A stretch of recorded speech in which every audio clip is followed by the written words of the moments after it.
Hello, Dr. Brant Hulsebus here, and welcome to another edition of Ask the Chiropractor.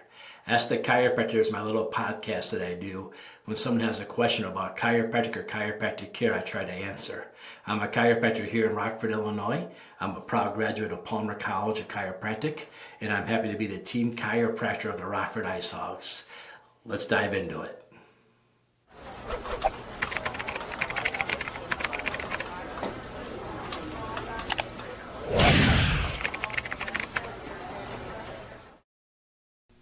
Hi there. We've always said that your balance is a key to your overall health, maybe a mirror to your overall health. Healthy people have really good balance and really good what we call proprioception. Now, what's proprioception? Proprioception is knowing your place in space, meaning if I put my hand in front of my face, I know where my hand is because I can see it. But if I put my hand behind my back, I still know where it is. That's proprioception. So the better your balance and the better your proprioception, the better your overall health. So as chiropractors, we've always been involved in studying your proprioception and your balance. So let's talk a little bit about the indicators of what happens if you lose your balance, the indications of what happens if you lose your proprioception, why it's so important to us, and then maybe what we can do to help it. My father is a chiropractor. He's retired now, but he practiced for many years. And when I first started practicing with him, it was amazing in his ability to predict when we would not see a patient again, meaning that patient would pass away or expire. He would notice that they would come in a very flexed position. When you're in a flexed position, your body's in a state of fight and flight trying to protect itself because it's in danger. But the bigger thing he would notice is their lack of proprioception. Now, if you just had a healthcare crisis, or maybe you're near the end of your life, maybe you've seen these people, not only are they all flexed, hunched over into a ball, looking down at the ground, elbows, wrists, fingers, knees, hips, everything's flexed, nothing's straight or extended. But they don't have the ability to know their proprioception. They don't know where they are in space. And you can see this because when they go to sit down, they have to look left, look right, and they take their time sitting down. When they go to stand up, they're very unsteady or unsure of themselves. And even when they walk, they'll watch their feet quite a bit because they're not sure where their feet are compared to how they're walking. This is called a loss of proprioception, and we can see this, like I said, either after a healthcare crisis, say you have an appendix removed, or say that you're near the end of your life. Maybe you see these people at church or other public places where you see that their time's coming to an end. But my father could always look at them and predict that. He could tell by the way they carry their head forward and their neck posture.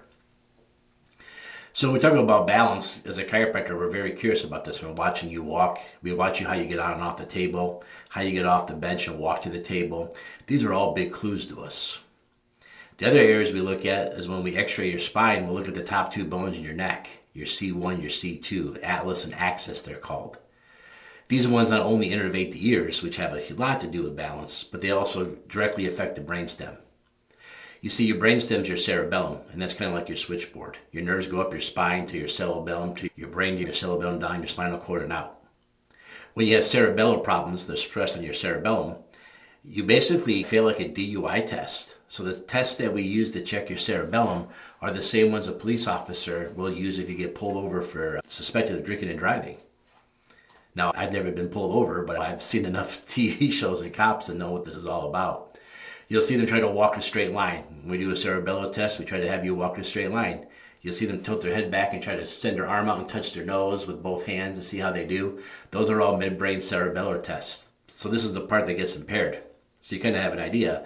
Most people have had too much to drink, aren't really good gymnastics, they're not really good on their balance. So when we do these tests to see how your cerebellum's doing or how you're walking, what can happen a lot of times is, I've talked about this before in like whiplash cases and other cases, your spinal cord has ligaments that go out and grab a hold of walls. They're called dentate ligaments, D-E-N-T-A-T-E, dentate, like a tooth, like a dentist. They hang out really tight and they don't budge. So your spinal cord can't slide up and down because of these dentate ligaments. Now, if you have a whiplash or a trauma where you jerk your head back and forth really quick, past the standard range of motion, there's something that has to give because the spinal cord is not going to budge, but that range of motion extends so far, you don't want your nerves to rip. So what happens a lot of times is the top bone, the foramen magnum, is right there, and the midbrain will push down by the first two bones in your neck. Now, we've got MRI machines that can prove this today, upright MRI machines, And we even have chiropractors that are doing adjustments under motion MRI machines where we're watching them adjust your C1 and C2, and we're literally watching the midbrain pop back in and people get their balance and vertigo and headaches go away. So if you're a candidate for this, the best way to tell would be an upright MRI, but these machines are far and few in between. So as a chiropractor, we would x-ray your upper cervicals to see how they're aligned and your posture. If you have a really good cervical curve posture looking at you from the side, you have really good looking discs, the odds of this happening to you are probably not the case. But if you have a lack of a curve, now you're already stretching it, and then you got an accident, you're only going to take a bad thing to worse. And that's going to give us a big clue of what's going on in your upper neck. Another thing that could happen is you could have the top two bones in your neck misaligned. When we look at those, the C1 is like a big ring with two big masses, and they rotate posterior and anterior, forward and backwards. And when you look at the x-ray, one will seem larger than the other one because it's rotated closer to the x-ray, further away from the x-ray, making it looking smaller. Just like if you put your fist by a camera and you had one close, one far, one looks bigger, one looks smaller because the imaging. The C2, we can look at that one. It has a little tree stump that sticks up. That's called the odontoid. And it has a spinous on the backside, and those should be nice and linear with each other, nice and lined up. If it's rotated, you'll see the spinous kicking one way. Then we know we have a problem in these areas. And again, these areas have the nerves that come out and innervate your ears. So if you have a problem with the nerves going to your ears, we can see balance issues. So now we've got innervation to your ears. So we've also got pressure on the midbrain going from this exact same areas. So these are all very important areas that we want to adjust and take care of you. So what should you expect if you go with a chiropractor and you have balance issues? One, we should do a little bit of testing to kind of see what irritates it, what triggers it. Two, is it balance when all the time? Is it certain positions? We can kind of isolate some different balance issues. But if you're having overall balance issues, we want to x-ray your neck, see your neck posture, and see your upper neck alignment to see if there's adjustments we can make. Now, if your neck posture is bad, there's all kinds of fun things we can do to help you get it back.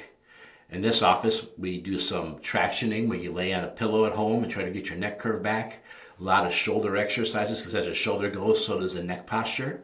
And lastly, we do neurological retraining where you just have you put a little laser that comes out between your nose and you follow it back and forth on a piece of painter tape in our room. And then we can see it, you start to see your curve come back. Now, as far as adjustments are concerned, we'll adjust you first because you can do all these traction things and all these neurological retraining and all the things in the world you want to. If your neck's misaligned, it's going to be really hard to have success versus if you have your neck adjusted first and get rid of some of the fixations that we call subluxations. So when your neck's subluxated free, now it's ready to change. So you come in, you get your x-rays, we do our exam, then you start getting your adjustments if this is the case. Now it's really important to us because we, like I said, we know your overall health goes hand in hand with that. And we're not the only healthcare that cares about this proprioception. When you look at Pilates and yoga, it's all about proprioceptive retraining. So your chiropractor might even introduce you to a Pilates or a yoga class or introduce some simple exercises and stretches to stimulate these cells in your neck that get stimulated every time you get an adjustment to bring back proprioception and make your proprioceptors work better. Matter of fact, there's quite a few scientists that call the adjustment itself proprioceptive input, so that we know that we're improving that. When you see little kids, they're trying to increase this nervous system, they're trying to make it grow. You'll see little kids walk through a parking lot and they'll see one of those parking blocks, and they'll all try to do the tightrope on it. Just naturally, all kids tend to do that because they're trying to grow their proprioception. They're trying to develop that and make it better.